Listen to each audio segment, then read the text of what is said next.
Saudara Ali silakan. Baik, ini pendapat ya.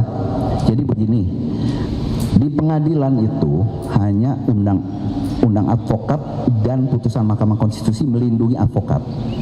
Tapi kalau termohon, saya nyatakan jelas ya, termohon menyatakan seperti itu, kita tanyakan apakah itu pendapat termohon atau dari kuasa termohon, karena mereka tidak dilindungi. Kita tanya, itu namanya penghinaan terhadap hukum. Mereka harus mengerti, sudah ada putusan ya sudah, itulah.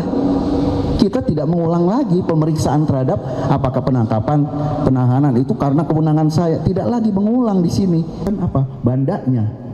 Banda misalnya, saya ini punya uang diambil gara-gara itu. Gara-gara saya ditahan, uang saya diambil.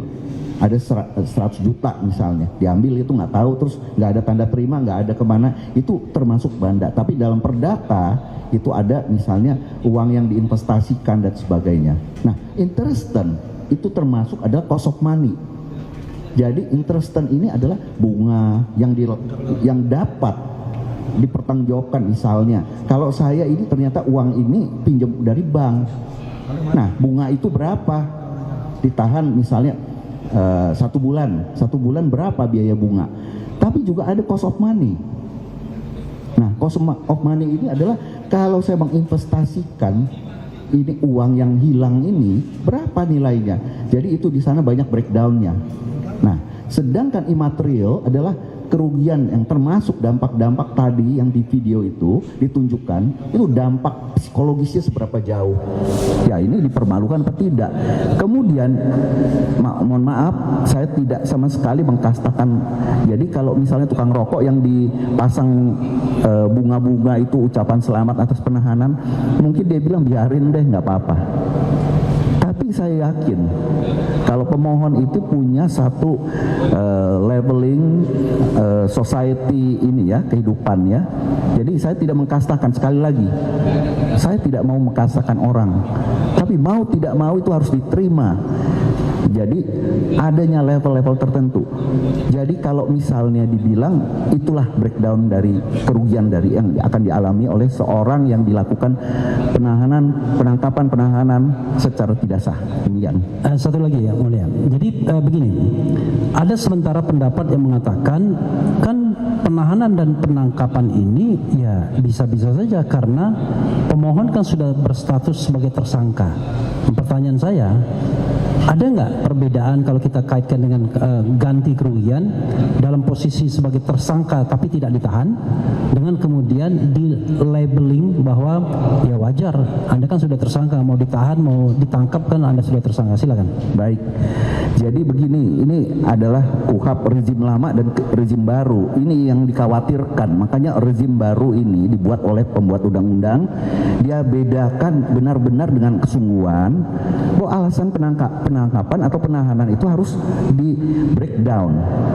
Jadi kalau penahanan khususnya itu sekarang ada 8 alasan. Kalau di KUHP lama itu ada 3, tapi itu bersifat subjektif. Makanya itu ada objektif dan subjektif, yaitu dikhawatirkan melarikan diri, dikhawatirkan menghilangkan barang bukti, dikhawatirkan kalau mengulangi perbuatan. Namun di KUHP baru tidak boleh lagi dibilang dikhawatirkan, itu pandangan yang sangat sempit dan subjektif sekali. Nah, itulah namanya terjadi abuse of power berulang kali. Di era atau rezim KUHP baru dikatakan berupaya. Jadi harus ada fakta di sana. Apakah itu melarikan diri, mengulangi perbuatan atau menghilangkan barang bukti. Jadi berupaya. Jadi harus benar-benar dengan fakta. Kemudian ada alasan lain.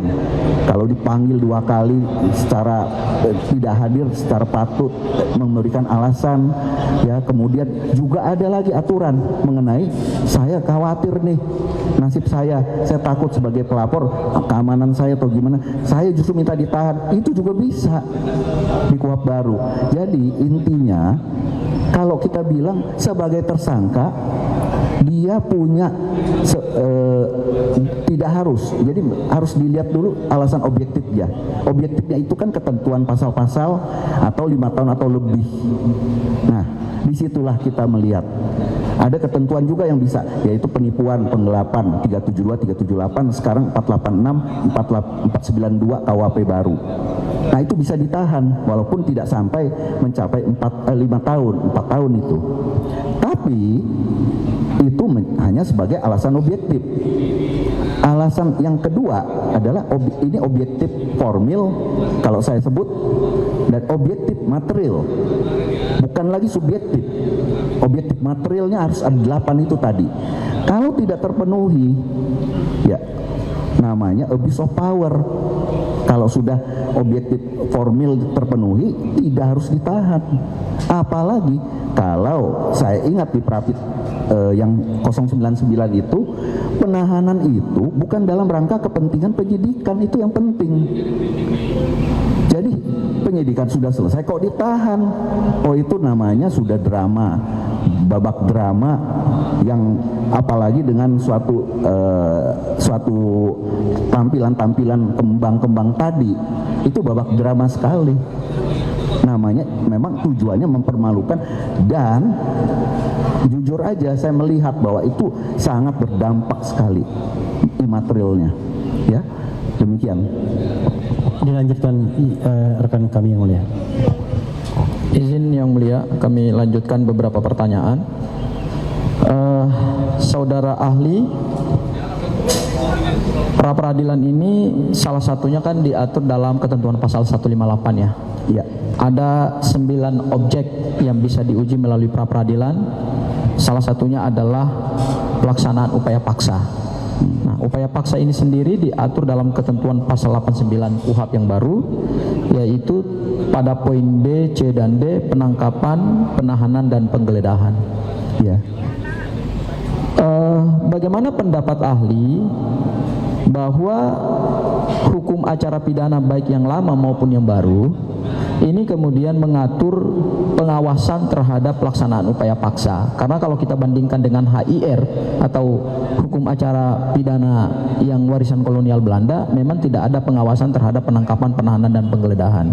Kenapa hukum acara yang diadopsi di dalam KUHP lama maupun KUHP baru itu memberikan kewenangan kepada pengadilan untuk melakukan pemeriksaan atau menguji atau memvalidasi penangkapan, penahanan, dan penggeledahan? Mohon saudara bisa jelaskan. Baik, terima kasih. Jadi begini, kita bicara soal HIR, rezim HIR dulu. HIR masih digunakan untuk perkara perdata, tapi untuk pidana tidak lagi bisa. Karena apa? Salah satu yang terpenting adalah dulu kita menggunakan pengakuan, mengejar pengakuan, sehingga tersangka itu dianggap sebagai objek. Kalau sekarang kita mengejar kepada keterangan tersangka atau keterangan terdakwa. Jadi terdakwa diberikan suatu penghormatan, yaitu berdasarkan azas presumption of innocence. Nggak boleh dibilang dia bersalah ketika dia belum diputus secara inkrah. Nah, tapi dengan adanya kejadian waktu itu, saya masih ingat Sengkon dan Karta, itu salah tangkap, salah tahan, salah hukum. Waktu itu saya lupa tahun 70-an itu. Saya juga masih SMP, waktu itu SMP SMA. Jadi pada saat itu dikasih ganti rugi oleh negara. Zaman waktu itu ya besar sekali, 100 juta. Karena mereka sudah sengsara dihukum di sana. Makanya tahun 81 dibuat KUHP ya, rezim yang sebelumnya, yaitu lembaga pra peradilan. Di sana untuk menguji bagaimana adanya pelanggaran-pelanggaran yang apakah ia dilakukan oleh aparat penegak hukum. Jadi manusia itu harus dimanusiakan, tidak boleh lagi dilakukan dengan sewenang-wenang tindakan-tindakan upaya paksa itu. Nah, tetapi KUHP waktu itu terlalu sempit. Nah, pada rezim baru sekarang ini diperluas, kita bilang apa yang menjadi objek, kemudian kewenangan-kewenangan pra-peradilan. Karena waktu rezim KUHP lama itu ada perluasan. Sebenarnya ada 4 perluasan mengenai pra-peradilan, tetapi masih dirasa kurang, yaitu putusan 130, putusan nomor 21, 102, dan 109. Tapi 109 itu mengenai penyidiknya. Nah, jadi kalau saya lihat KUHP baru ini sangat komprehensif ya. Untuk yang didahulukan adalah bagaimana kita menguji perbuatan-perbuatan dari si termohon, yaitu apakah itu penyidik ataupun penuntut umum di sana. Ya. Dan secara komprehensif juga mengatur mengenai ganti rugi. Kalau dulu ganti ruginya di pasal 95 KUHP itu terlalu sempit juga ya, sekelebatan saja. Nah, sekarang lebih komprehensif. Ya, demikian. Baik, saudara ahli. Nah, di dalam KUHP yang baru ini, saudara ahli, seperti yang tadi saudara jelaskan, ada 2 cara untuk melakukan koreksi terhadap upaya paksa. Selain dinyatakan tidak sah oleh pra-peradilan, juga hukum negara mengatur satu mekanisme, yaitu ganti kerugian yang diatur tadi dalam pasal 173, sudah dibacakan oleh rekan saya sebelumnya. Nah, kalau suatu upaya paksa telah dinyatakan tidak sah, kemudian dibatalkan oleh putusan pra-peradilan yang inkrah, final and binding, apakah pemohon juga diberikan hak hukum untuk mengajukan tuntutan ganti rugi atas upaya paksa yang tadi sudah dinyatakan tidak sah, kemudian dibatalkan, dan ada material dan kemudian ada imaterial? Apakah itu suatu pelanggaran hukum ataukah itu adalah perwujudan dari juga perlindungan hukum negara terhadap hak seorang warga negara yang notabene saat itu menjadi tersangka? Ya, baik, terima kasih. Saya sedikit ini kurang jelas tadi, dibatalkan ya. Dinyatakan tidak sah. Oh, tidak sah. Ya. Oke, baik. Tidak dibatalkan karena itu memang tidak bisa dibatalkan lagi, sudah terjadi. Jadi dinyatakan tidak sah. Artinya kita bicara soal putusan pengadilan. Putusan pengadilan itu ya telah melakukan verifikasi mengenai keadilan dan kepastian hukum karena final and binding. Nah, disinilah sesuai dengan asas res judicata pro veritate habetur yang saya selalu bilang, bahwa ini putusan yang dianggap benar, ya harus dianggap benar, dipercaya, dan merupakan satu pembuktian, ya alat bukti yang tidak bisa dibantah lagi bahwa terjadi perbuatan-perbuatan abuse of power, ya, sehingga itu menjadi dasar untuk mengajukan gugatan ganti rugi. Sebenarnya agak sedikit berbeda ya dengan PMH perdata. Kalau perdata ini kita masih mencari ada nggak hubungan sebab akibat. Kalau yang namanya penahanan, penangkapan yang tidak sah, sudah berarti kita punya hak, sudah diberikan hak oleh negara kita untuk mengajukan gugatan ganti rugi. Itu bedanya, ya. Terima kasih. Saya lanjut. Baik. Kalau saudara masih ada pertanyaan, saya panjangkan waktunya 5 menit lagi. Baik, yang mulia. Saya 2 pertanyaan, yang mulia. Yang pertama, KUHP sendiri kan tidak mengatur terkait nilai ganti kerugian, ya.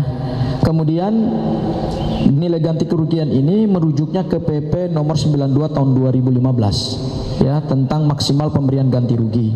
Dan di situ dinyatakan plafonnya minimal 500.000 dan kemudian maksimal 100 juta.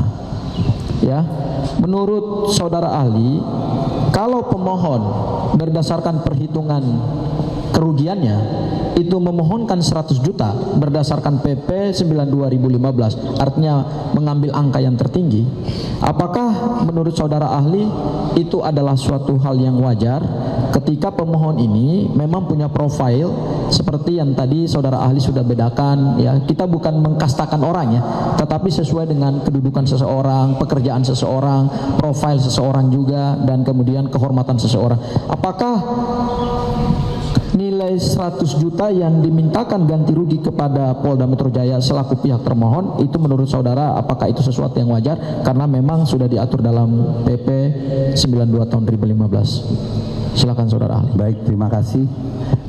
Tadi karena saya ditanya, saya kenal tidak dengan pemohon? Pasti kenal.